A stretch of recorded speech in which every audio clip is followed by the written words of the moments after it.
You look at history, what has been one of the, I want to ask what is but what is one of the things that has been so valuable for you to take away? The fact that there is nothing new under the sun.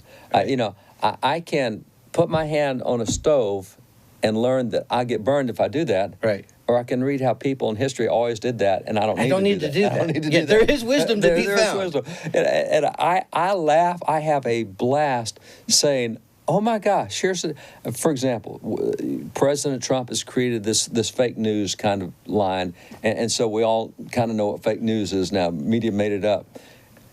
I came up with a document just a few months ago from 1776, and it is several George Washington letters.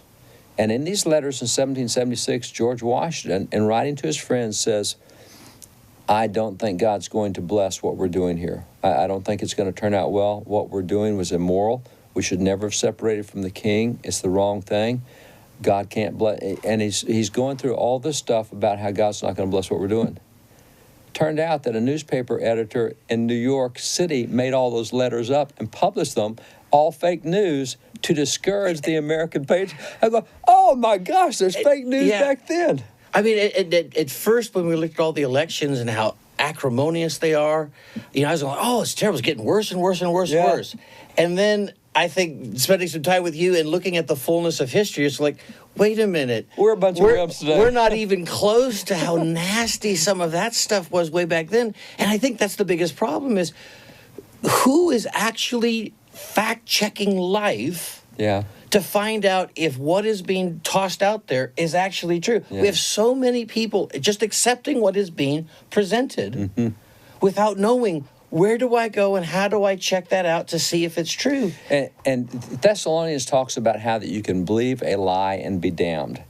And so I can very sincerely believe something someone told me, but if it's wrong, it's not helpful. It's not helpful. And if what they told me is wrong and I believe it and apply it and it kills me, I paid a price for that. And so the love of the truth has got to be the number one thing. I want to find truth above all things. I want to find truth in science. I want to find truth in history. And that's kind of where you began in this journey. That's where I began.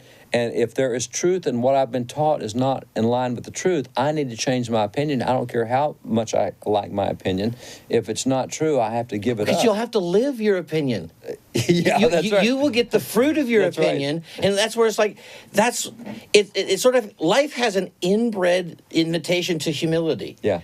You can think you're right, but what you're going to experience if you're not right is the fruit of you're being wrong. That's right. I don't want that. I am so tired of that. Yeah. I do want to find truth. Therefore, I do want to humble myself to go, okay, chances are there's some really smart guys that have gone before us. What did they learn? If I can learn from their smart without me having to burn my hand on the stove, I'll take that 100% any day of the week. And that's the cool thing about history is it shows you what works and what doesn't work over the long course. For more on-demand content, visit MorningStarTV.com.